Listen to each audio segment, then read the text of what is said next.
Hello, you wonderful people. So for today's video, I'm going to share some thoughts and theories, and this video is going to be containing spoilers from Far From Home. So if you have not seen Far From Home, do not watch this video because it's going to contain major spoilers, in particular stuff from the ending. So do keep that in mind going forward. But obviously this video, I want to focus on some thoughts and theories about where we could see Spider-Man going forward, because obviously there's the big revelation once again at the end of like, holy crap, Mysterio made it seem like, oh man, Spider-Man's the bad guy. Oh no, his secret identity's out as Peter Parker.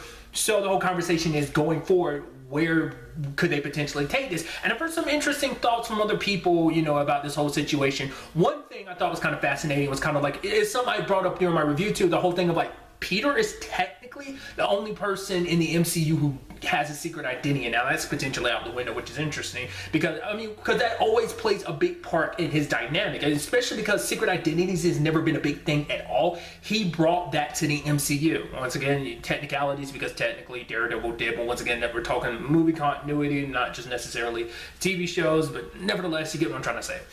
But the point is, it's so fascinating to me because it's like, that's always a big struggle for Peter Parker's character, is balancing his life as Peter Parker versus Spider-Man. It'd be interesting to see if they did go full-blown, like, oh, his identity's out there. Some thoughts I had heard was kind of like, oh, maybe the next movie is going to be this and that, like an adventure of kind of caught in that spotlight, people hounding him and stuff like that. Because, I mean, for one, it's like, they make such a point of like, you know, once his identity's out there, all his villains are going to know who he is. And obviously, like, they make a point of that even in Homecoming, like, Vulture knows that Peter is Spider-Man, but he doesn't tell the dude who eventually becomes Scorpion.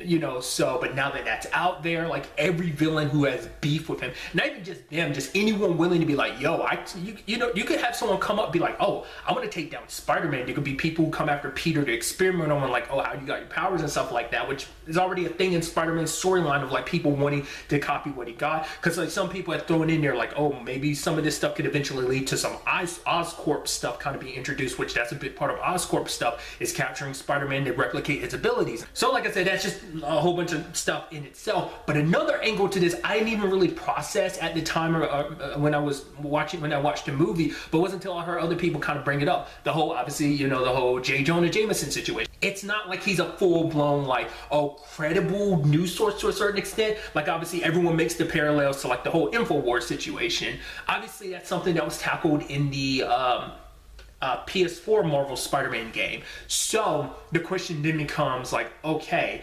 so are people going to like, is that going to be the next element of like it not be the biggest thing? Because a lot of people are like, no, he's kind of like a conspiracy nut. You can't listen to anything Jameson says. It's all like fake news. And that could, you know, because obviously, you know, once again, the parallels to present, you know, current day, like, you know, they could really play with that, you know, just like I said, just like they do in a PS4 game. Because I'm also curious, like, to understand Jameson's storyline, like in this continuity, where he stands, like how he did go from working with the Daily Bugle to, I mean, because obviously the PS4 game kind of tackles that, but I'm curious, will the movies potentially tackle that, or will it just be like a background thing? Will it not even be a big thing?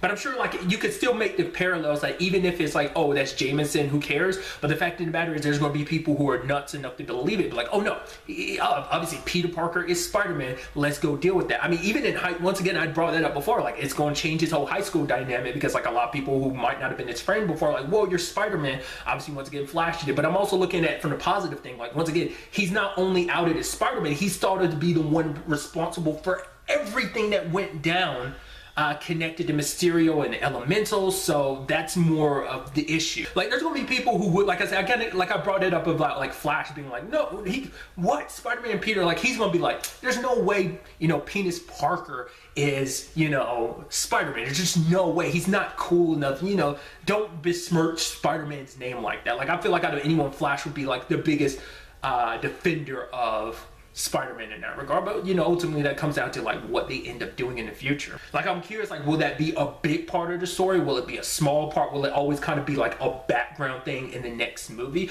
I'm so curious to see how Peter ends up handling this, because it's interesting when you make the parallels between this and Homecoming, because obviously, like, Homecoming ended in a similar, like, what the type of situation, because it's like May found out he was Spider-Man, but we never got that conversation in between of like, okay, like, how is May processing this? Like, we might not even get that of like how Peter's, well, I don't know.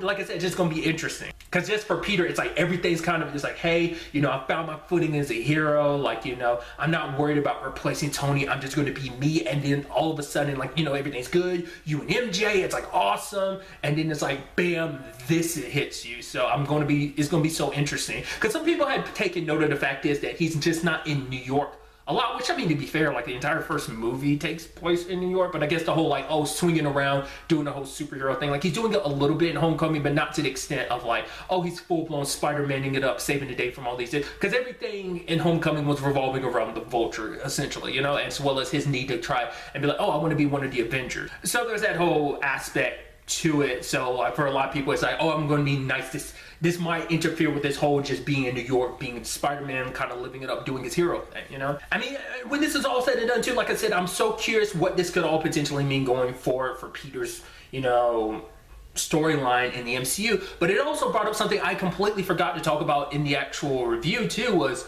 what about the whole multiverse thing? Because obviously some people are like, okay, so are you going to handle that? Obviously that ended up being a complete and utter lie by Mysterio, but that doesn't mean that's not something they won't tackle later on. It's like, oh, we threw it in your face, like, oh, it's a fake out, that was all a lie, but then eventually down the road it could be like, because the thing is, maybe a multiverse isn't what the snap did. Maybe the snap didn't tear a hole in the universe and do that, but to be fair, once again, we had 4 snaps. We had the original snap. We had the snap that destroyed the stones. We had the snap that brought everyone back. We had the snap that killed, you know, Tony's snap that killed Thanos and his entire army.